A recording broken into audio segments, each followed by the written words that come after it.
नमस्कार साथियों, YouTube channel अर्थग्राफी में आप सभी का स्वागत है। आज के वीडियो में हम शोध अभिरुचि से संबंधित महत्वपूर्ण प्रश्नों का अध्ययन करेंगे एवं उसकी व्याख्या भी करेंगे। ये जो महत्वपूर्ण प्रश्न है ये NTI नेट JRF से संबंधित हैं और ये पूर्व में पूछे गए प्रश्न हैं। जैसा कि हम सभी लोग जानते हैं कि NTI नेट JRF में जो प्रश्नों के तरीके होते हैं वो तो बदल जाते हैं, किंतु जो उनका कॉन्सेप्ट होता है वो पहले वाले ही रहते हैं। अर्थात यहाँ पर हम जब भी प्रश्नों का अध्ययन करें तो हमारा जो पूरी तरह से ध्यान रहे वो कॉन्सेप्ट पे रहे कि किस प्रकार से कैसा कॉन्सेप्ट है, किस प्रकार से क्वेश्चन पूछे जाते हैं और कौन कौन से ऐसे क्वेश्चंस हैं जिन पर अधिकतर हर बार प्रश्न पूछे जाते हैं। तो चलिए आज का हम जो प्रश्नावली है उसको प्रारंभ करते हैं। आज की जो प्रश्नावली है क्वेश्चन नंबर 131, ये शोध अभिरुचि से संबंधित एक दूसरा वीडियो है। आप इसके पहले के जो प्रश्न हैं लगभग उसमें 35 प्रश्न दिए गए हैं, आप उसका अध्ययन इसके पहले वाले वीडियो में कर सकते हैं। तो यहाँ पे जब भी आप इसका अध्ययन करें तो कोशिश कीजिए कि जो प्रश्न है आप उसको पढ़ें और उसका खुद आंसर देने का प्रयास करें। उत्तर मेरे द्वारा भी दिया जाएगा, लेकिन मेरे द्वारा भी उत्तर जो दिया जाएगा वो आप ही की तरह दिया जाएगा। बाद में उसका हम सभी एक्सप्लेनेशन देखेंगे। तो जो आपको उचित लगे कि यह एक्सप्लेनेशन या यह व्याख्या महत्वपूर्ण है तो आप उसको अपने नोट्स में लिख लीजिए। ठीक है, पहला क्वेश्चन है, शोध में विश्वसनीयता मापन प्रक्रिया की वह गुणवत्ता है जो प्रदान करती है। शोध में विश्वसनीयता मापन प्रक्रिया की वह गुणवत्ता है जो प्रदान करती है। यहाँ पे आप अपना उत्तर दीजिए, क्या उत्तर सही हो सकता है। बाकी तो आगे हम देखेंगे ही क्या सही होगा। शोध में विश्वसनीयता मापन प्रक्रिया की वह गुणवत्ता है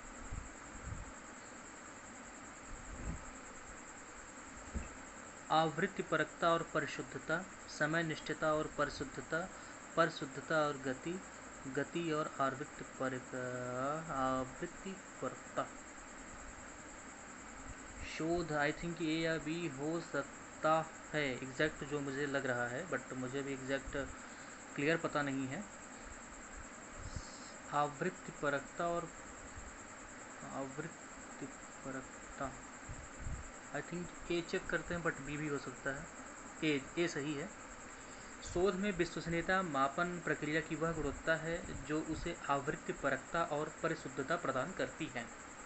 सरल अर्थ में विश्वसनीयता से तात्पर्य प्राप्तांकों की परिशुद्धता से होता है और वैज्ञानिक अर्थ में विश्वसनीयता से तात्पर्य प्राप्तांक की संगति से होता है जो उसके पुनरुत्पादकता के रूप में दिखाई देता है। विश्वसनीयता परीक्षण का आत्मसह संबंध होता है। तो यहाँ पे आवृत्तिपरकता और परिशुद्धता क्या है, सही है। अगला प्रश्न देखेंगे हम, शोध की वैज्ञानिक विधि की विशेषता है। तो ये लग रहा है कि NTI नेट JRF वाला प्रश्न आ गया। जी हाँ, बिल्कुल। क्वेश्चन नंबर 132, शोध की वैज्ञानिक विधि की विशेषता है। वैज्ञानिक विधि, साइंटिफिक मेथड ऑफ रिसर्च। तो क्या क्या हो सकता है? वस्तुनिष्ठता, अनुभववाद, सुव्यवस्थित, गोपनीय, सुरक्षा से संबंधित, भविष्य सूचक। यहाँ पे इतने सारे ये ऐसे ऑप्शंस हैं जो लग रहे हैं कि सभी सही हैं। अनुभववाद, इम्पिरिकल, अनुभववाद, वस्तुनिष्ठता, सुव्यवस्थित, सिस्टमेटिक, क्रमबद्ध ज्ञान को विज्ञान कहते हैं। तो 3 तो क्लियर हो गया, 3 क्लियर हो गया कि 3 सही है, बी या डी सही हो सकता है। अब दिक्कत यही गलत कौन से है ये नहीं समझ में आ रहा। सिक्योरिटी रिलेटेड, प्रिडिक्टिव, भविष्य सूचक। चलिए 6 भी मान लीजिए दोनों में सही है।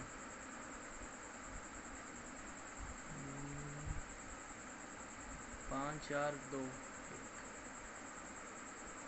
एक नहीं होना चाहिए, 3 होना चाहिए, 2 भी होना चाहिए। तो हम इसके अकॉर्डिंग डी ऑप्शन मारते हैं, देखते हैं क्या सही है। जी हाँ, बिल्कुल सही है। क्योंकि यहाँ पे वस्तुनिष्ठता हमने एग्जैक्ट देखा कि जो सिस्टमैटिक है, सुव्यवस्थित।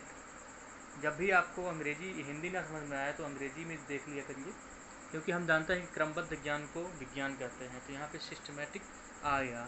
तो तीसरा देखिए बी और डी में है। अब यहाँ पे और कौन हो सकता है? तो वस्तुनिष्ठता जो है, व्यक्तिनिष्ठता होता है, वस्तुनिष्ठता होता है।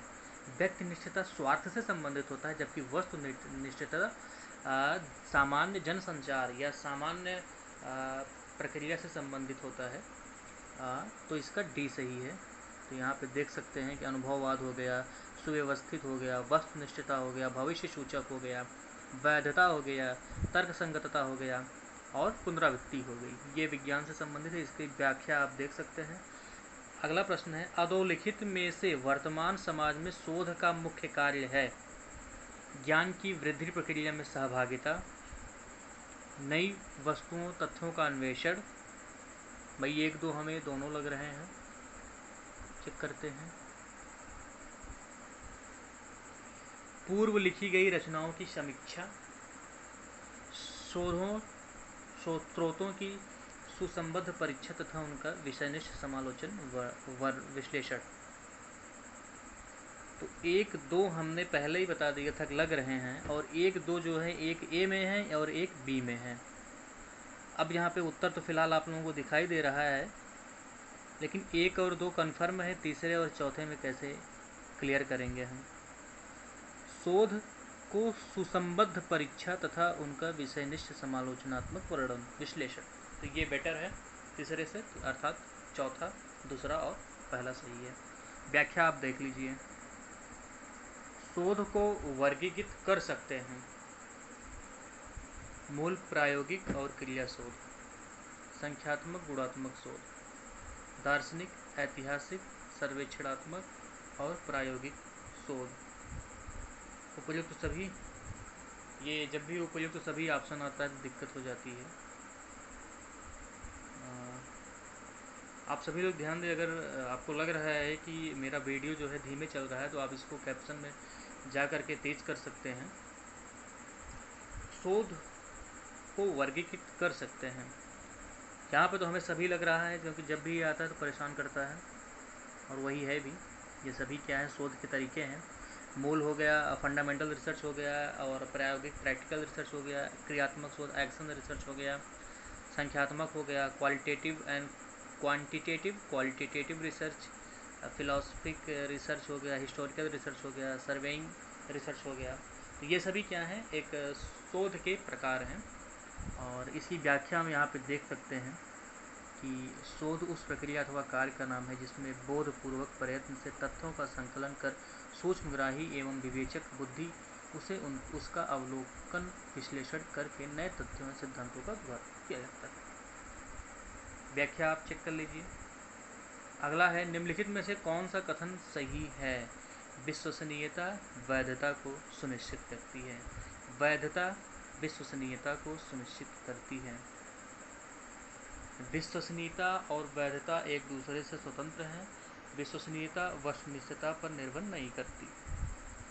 देखिए भाई, जो कुछ वैध है वही विश्वसनीयता है। वैधता विश्वसनीयता को सुनिश्चित करती है। भाई विश्वसनीयता है, जरूरी नहीं है कि वो वैध ही हो। देखिए, जहाँ तक मुझे लग रहा है कि मुझे अगर लगाना होगा तो मैं बी लगाऊंगा। देखते हैं। जी हाँ, बिल्कुल बी इसका सही है। वैधता और विश्वसनीयता अनुसंधान और परीक्षणों के प्राचार पैरामीटर हैं। व्याख्या आप यहाँ पे चेक कर लीजिए किस प्रकार से सही हो सकता है। क्योंकि मैंने आपको बताया कि विश्वास, आपको अगर किसी के ऊपर विश्वास है तो जरूरी नहीं है कि वो सही ही हो या वो वैध ही हो। विश्वसनीयता और वैधता एक दूसरे से स्वतंत्र हैं? कतई नहीं। विश्वसनीयता वस्तुनिष्ठता पर निर्भर करती है, अर्थात जो ए है, सी है, डी है, ये गलत है। ऑप्शन कौन सा सही है? बी, कि वैधता, जब आपको पता है कि हाँ वो व्यक्ति सही है, 110% सही है, तो आप उस पर विश्वास कर सकते हैं, अर्थात वैधता विश्वसनीयता को सुनिश्चित करती है। क्वेश्चन नंबर नेक्स्ट, शोध वह व्यक्ति कर सकता है जिसने शोध विधि पढ़ी है, जिसके पास स्नातकोत्तर उपाधि है, जिसमें सोचने की और तर्क की क्षमता है, जो परिश्रमी है। तो इसका उत्तर सिंपल सा है सी, जहाँ तक मुझे लगता है।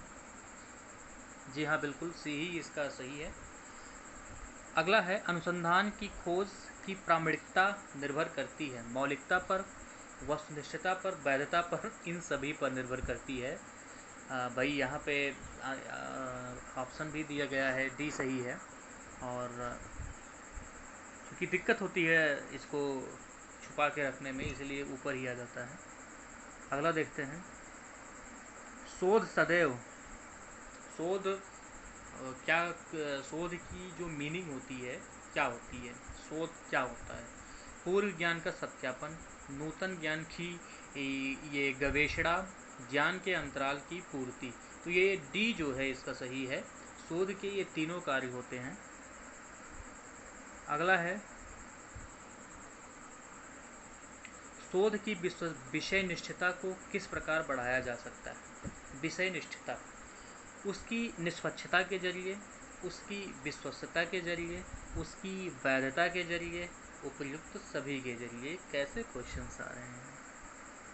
डी इसका भी सही होना चाहिए। जी हाँ, बिल्कुल। इसके बाद है क्रियानिष्ठ शोध। क्या है? क्रियानिष्ठ शोध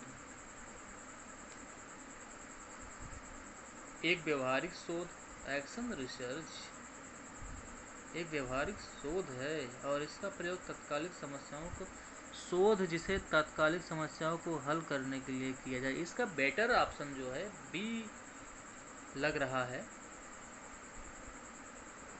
बट उसमें ए दिया गया है। एक व्यवहारिक शोध तो है, क्योंकि अप्लाइड रिसर्च दूसरी चीज़ होती है। अप्लाइड रिसर्च में होता क्या है कि हम जो फंडामेंटल रिसर्च होते हैं, जो मौलिक शोध हुए होते हैं, उनके आधार पे हम अप्लाइड रिसर्च को यूज़ करते हैं। जैसे न्यूटन ने गुरुत्वाकर्षण के नियम का प्रतिपादन किया, ये आपका फंडामेंटल रिसर्च हो गया। अब उसी के आधार पर तमाम प्रकार के नियम बनाए जाते हैं, तो वो क्या हो गया? अप्लाइड हो गया। बट यहाँ पर अंग्रेजी होती तो ज़्यादा अच्छा रहता। चलिए, क्रियानिष्ठ शोध ही एक व्यवहारिक शोध तो है, क्योंकि इसको बिहेव में यूज किया जाता है और इसका प्रयोग तत्कालीन समस्याओं के लिए किया जाता है। तो बेटर इसका हमें बी लग रहा है, बट ए चलिए सही है। शोध है बराबर बार बार खोज करना, किसी समस्या का समाधान ढूंढना, किसी समस्या के संबंध में वैज्ञानिक ढंग से सत्य को ढूंढने के लिए कार्य करना। तो सी इसका लग रहा है बेटर, तो ये तो ऑप्शन सही समझ में आ रहा है। अगला है, अनुसंधान में एक सामान्य परीक्षण में प्राथमिकता दी जाती है विश्वसनीयता को, वस्तुनिष्ठता को, प्रयोग को, उपयुक्त सभी को। तो डी है, इसका भी सिंपल है एकदम। चलिए, एक प्रक्रिया के रूप में शोध का अर्थ स्पष्ट करने के लिए निम्नलिखित सूक्तियों में से कौन सी प्रासंगिक नहीं है? समस्या समाधान, क्रमबद्ध क्रिया, वस्तुनिष्ठ अवलोकन, प्रयोग एवं त्रुटि। तो ये भी ऑप्शन से ही स्पष्ट है कि आप बार बार प्रयोग नहीं कर सकते हैं और उसमें त्रुटि नहीं आ सकती है। आप बार बार हाइपोथेसिस या परिकल्पना का निर्धारण नहीं कर सकते हैं। ठीक है, तो यहाँ पे व्याख्या दी गई है, एक प्रक्रिया के रूप में शोध का अर्थ स्पष्ट करने के लिए क्रमबद्ध क्रिया, वस्तुनिष्ठ अवलोकन और समस्या समाधान का होना आवश्यक है। देखिए, एक प्रकार से जो चारों ऑप्शन दिए गए हैं, इसमें क्रमबद्ध क्रिया या सिस्टमेटिक जो प्रोसेस होता है, ये बेटर है, सबसे बेटर है। वस्तुनिष्ठता भी होती है शोध में, क्योंकि जब तक वस्तुनिष्ठता नहीं होगी वह शोध नहीं होगा। अगर वस्तुनिष्ठता नहीं होगी तो उस शोध में व्यक्तिनिष्ठता होगी, जो कि किसी भी शोध के लिए जरूरी नहीं है। और समस्या समाधान, भाई अगर समस्या का समाधान ही नहीं हो रहा है तो शोध का कोई तात्पर्य नहीं है। तो ये तीनों जो हैं बेस्ट हैं, उसी के आधार पर सी आप लगा सकते हैं। एक शोधार्थी के आवश्यक गुण होते हैं: स्वतंत्र परिप्रश्न की प्रवृत्ति, अवलोकन या प्रमाण पर निर्भरता, ध्यान का व्यवस्थितीकरण अथवा सिद्धांतीकरण और उपयुक्त सभी। ये इसमें तीनों जो हैं सही हैं। ठीक है, टी। सिंपल है, ये भी लग रहा है। तो यहाँ पे एक शोधार्थी के आवश्यक गुण लिखे गए हैं। जिज्ञासा प्रवृत्ति होती है, स्वतंत्र परिप्रश्न की प्रवृत्ति होती है, अवलोकन एवं प्रमाण पर निर्भरता, ज्ञान की व्यवस्थितीकरण अथवा सिद्धांतीकरण, सशक्त कल्पना शक्ति, योग्यता, धैर्य। अगला प्रश्न है, आप एक्सप्लेनेशन देख लिया करिए, ज़रूरी नहीं है कि उसको मैं एक्सप्लेन ही करूं। और आप देख सकते हैं, शोध किया जाता है। अब ये आ गया NTA नेट JAR का प्रश्न। नए ज्ञान के सृजन के लिए, बिल्कुल सही। सिद्धांत विकसित न करने के लिए, बिल्कुल गलत। तो दूसरा जहाँ जहाँ पट से गलत कर दीजिए, डी इसका सही हो जाएगा। लेकिन और चेक कर लेते हैं।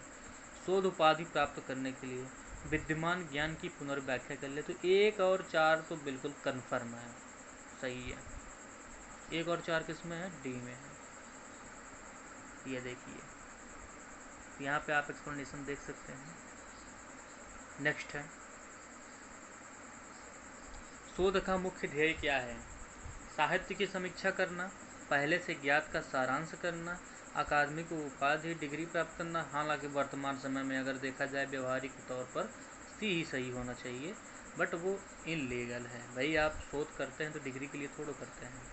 आप किसी भी क्षेत्र विशेष में जो समस्या होती है उसके समाधान के लिए वैज्ञानिक तरीके से तथ्यात्मक पुष्टि करके शोध का रिजल्ट लाते हैं, जो कि उस समस्या के समाधान के लिए महत्वपूर्ण होता है।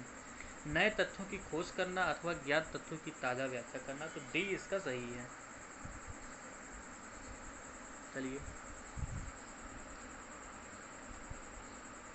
तो यहाँ पे दिया गया है, सैद्धांतिक उद्देश्य क्या होना चाहिए, तथ्यात्मक उद्देश्य क्या होना चाहिए, सत्यात्मक उद्देश्य क्या होना चाहिए, व्यवहारिक उद्देश्य क्या होना चाहिए। क्वेश्चन नंबर 1, अच्छा सही है। 147 देखेंगे।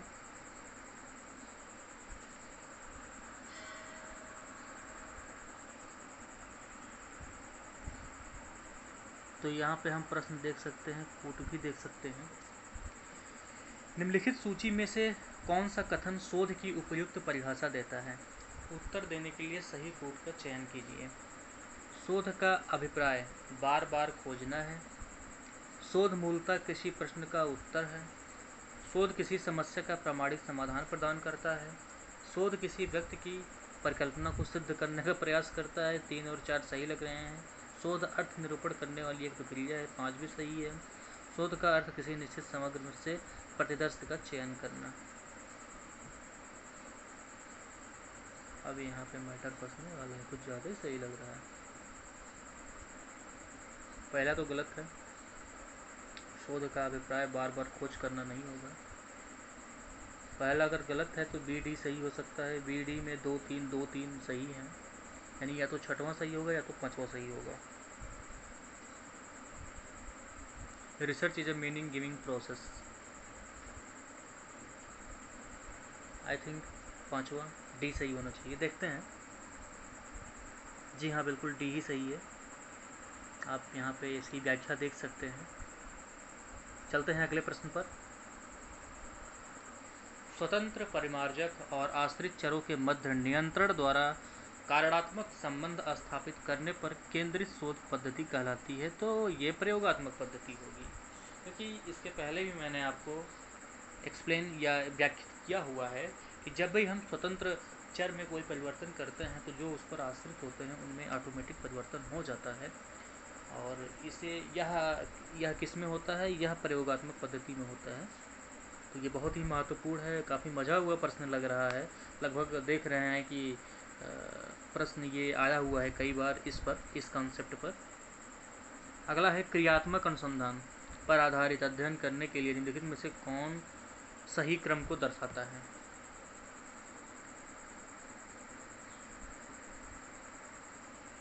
हमें भैया एक्शन रिसर्च, वास्तव में देखिए एक्शन रिसर्च होता क्या है।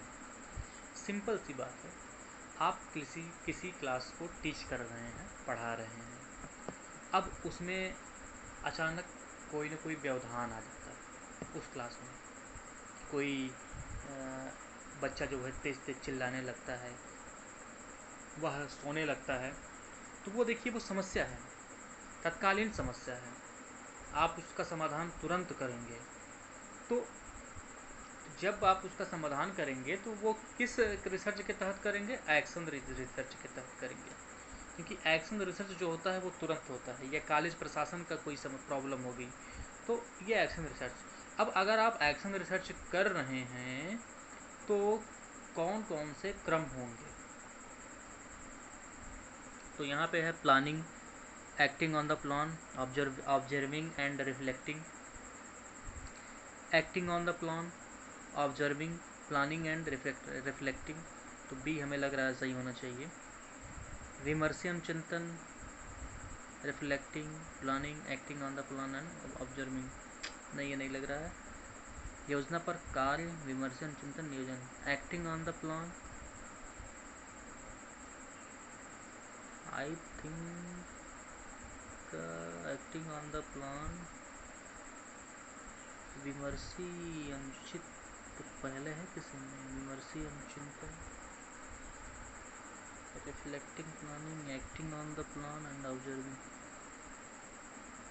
आई थिंक बी लग रहा है, बी लग रहा है। देखते हैं, एक्शन रिसर्च तो बहुत पढ़ा गया है मेरे द्वारा, देखते हैं ये सही होता है कि नहीं। बिल्कुल गलत, इसका ए सही है। नियोजन होता है कार्य, योजना पर कार्य, प्रेक्षण और विमर्शी अनुचिंतन होता है। यानी कहीं से भी हम नहीं समझ पाए इसको। Planning, acting on the plan, observing and reflecting.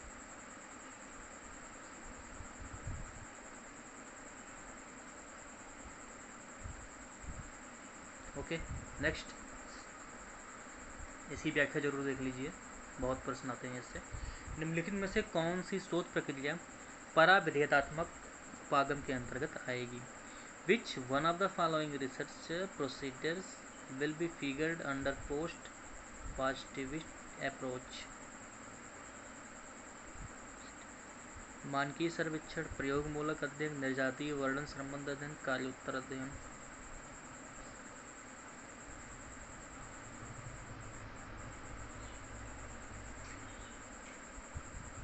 Normative, normative मानकीय सर्वेक्षण।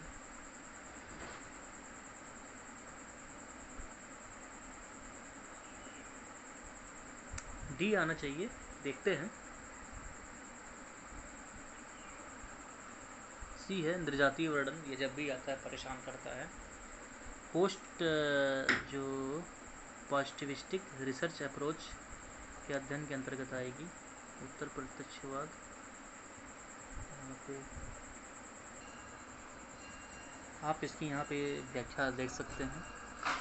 अगला प्रश्न है, कोई महाविद्यालय अध्यापक एक शोध कार्यक्रम तैयार करता है जिसमें उसका उद्देश्य अध्यापन के दौरान अपनी कक्षा में सामाजिक भावनात्मक पहलू को सुधारना है। इस संदर्भ में निम्नलिखित में से कौन सी शोध विधि उपयुक्त मानी जाएगी? अब यहाँ पे अब तक जितना भी हमने पढ़ा है उसके आधार पर क्रियात्मक अनुसंधान विधि होना चाहिए। बाकी और समझ में भी नहीं आ रहा है। सामाजिक भावनात्मक पहलू को सुधारना है कक्षा के दौरान, अध्यापन के दौरान अपनी कक्षा में। और देखते हैं, ऐतिहासिक भी हो सकता है बट देखते हैं। डी इसका, जी हाँ डी इसका सही है। डी में नियोजन होता है, क्रियान्वयन होता है, पर्यवेक्षण होता है, चिंतन होता है। चलिए, कोई शिक्षक स्किनर के प्रबलन सिद्धांत पर आधारित शिक्षण अधिगम सत्र में अवधि में प्रशंसा और प्रोत्साहन का प्रभाव ज्ञात करने का प्रस्ताव करता है। ये किस प्रकार का अनुसंधान होगा? मूल्यांकन परक नहीं होगा, अनुप्रयुक्त अनुसंधान होगा, अप्लाइड रिसर्च, व्यवहारिक। जी हाँ, जो स्किनर का सिद्धांत है वो देखिए सिद्धांत आ चुका है। अगर अब उसके आधार पर कोई भी कार्य किया जा रहा है तो वो निश्चित रूप से अप्लाइड रिसर्च के अंतर्गत ही आएगा, अनुप्रयुक्त अनुसंधान के अंतर्गत ही आएगा। अगला है, महाविद्यालय का एक शिक्षक विद्यार्थियों के घर की परिस्थितियों तथा उपलब्ध छात्रावासों से संबंधित वास्तविक परिस्थितियों के चित्रण के दृश्य से शोध करता है, और ऐसा करने के लिए निम्नलिखित में से कौन सा शोध प्रारूप उपयोगी रहेगा? प्रयोगात्मक, विवरणात्मक, प्रतिभागी प्रेक्षण आधारित शोध, निर्जातीय शोध। यहाँ पे एग्जैक्ट क्लियर नहीं है, बट सी या डी में से कोई हो सकता है। तो सी देखते हैं। जी हाँ, सी इसका सही है। आप इसकी व्याख्या देख लीजिए। महाविद्यालय का एक शिक्षक विद्यार्थियों के घर की परिस्थितियों आदि ऐसा करने के लिए प्रतिभागी प्रेक्षण आधारित शोध प्रारूप सर्वाधिक उपयोगी। देखिए, इसकी अंग्रेजी अगर यहाँ पे रहेगी तो बेटर रहेगा। यहाँ पे जो है हो सकता है फोकस्ड ग्रुप डिस्कशन जो रिसर्च होता है वो यहाँ पे आ जाए। अगला है 154। निम्नलिखित में से किन शोधों में संभाव्यता पर आधारित प्रतिदर्श चयन विधियों का अनुप्रयोग किया जाता है? सर्वेक्षण शोध, परीक्षणात्मक शोध। किन शोधों में संभाव्यता पर आधारित प्रतिदर्श चयन विधियों का अनुप्रयोग किया जाता है? संभाव्यता आधारित।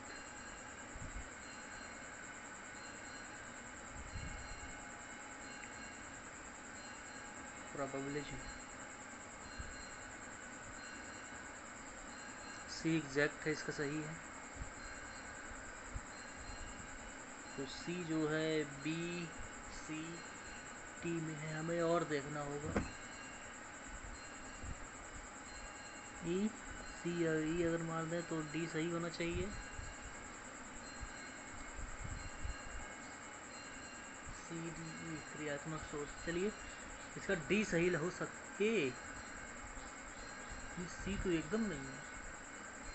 सर्वेक्षणात्मक, परीक्षणात्मक शोध और सहसंबंधनात्मक विकल्प शोध। बिल्कुल नहीं पता। नेक्स्ट देखते हैं।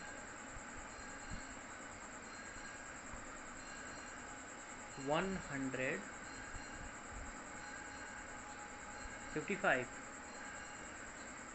निम्नांकित में से किन शोध विधियों में अनुभविक आघानात्मक प्रतिमान का अनुप्रयोग किया जाता है?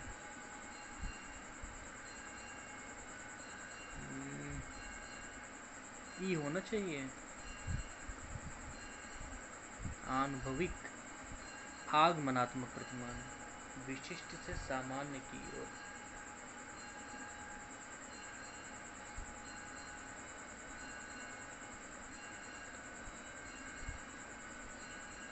डी नहीं होना चाहिए, तो इसके अकॉर्डिंग ए बी सी होना चाहिए।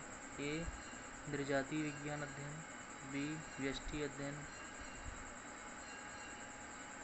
बाल्योत्तर।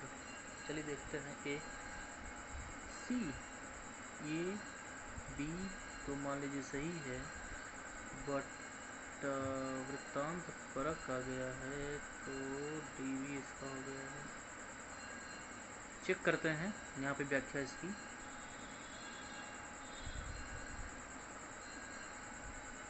अगला प्रश्न है, निम्नलिखित में से किस प्रकार के शोध में परिकल्पना परीक्षण मुख्य अवधारणा है? तो सर्वेक्षण शोध, ऐतिहासिक शोध, निर्वाचनात्मक शोध। आई थिंक ए सही होना चाहिए। प्रयोगात्मक शोध के अंतर्गत परिकल्पना परीक्षण सर्वप्रमुख अवधारणा होती है। प्रयोगात्मक शोध उस शोध को कहा जाता है जिसमें कुछ चरों को नियंत्रित किया जाता है और कुछ को परिचालित किया जाता है। ठीक है, यहाँ पर व्याख्या आप चेक कर लीजिए। अगला प्रश्न है, निम्नलिखित में से कौन सी शोध विधि परिकल्पना परीक्षण और सामान्यीकरण पर बल देती है? तो प्रयोगात्मक परिकल्पना परीक्षण और सामान्यीकरण पर बल देती है। बी तो एकदम नहीं है, क्योंकि क्रियात्मक शोध का सामान्यीकरण हम नहीं कर सकते हैं। ए हो सकता है कार्योत्तर शोध।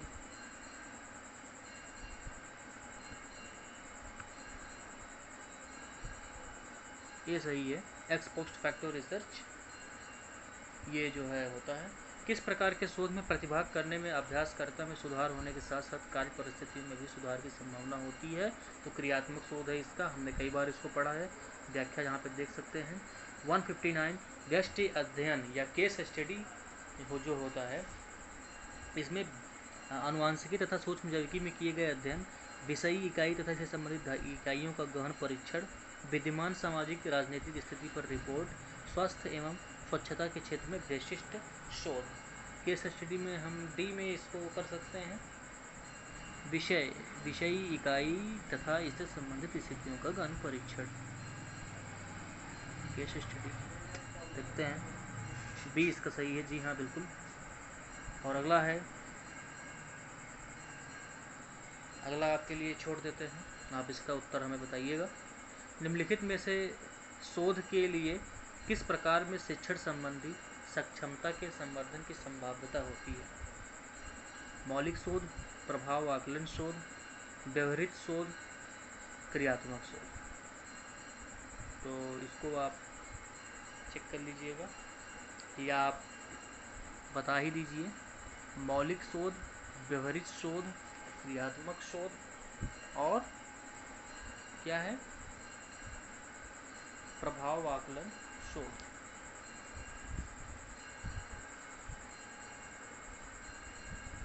तो निश्चित रूप से कि निम्नलिखित में से शोध के किस प्रकार में शिक्षण संबंधित सक्षमता के संवर्धन की संभाव्यता होती है। देखिए, टीचिंग जो रिलेशन होता है, टीचिंग से संबंधित जो चीज़ें होती हैं वो अधिकतर क्रियात्मक शोध से संबंधित होती हैं। तो इसका जो उत्तर सही है वो क्रियात्मक शोध। धन्यवाद।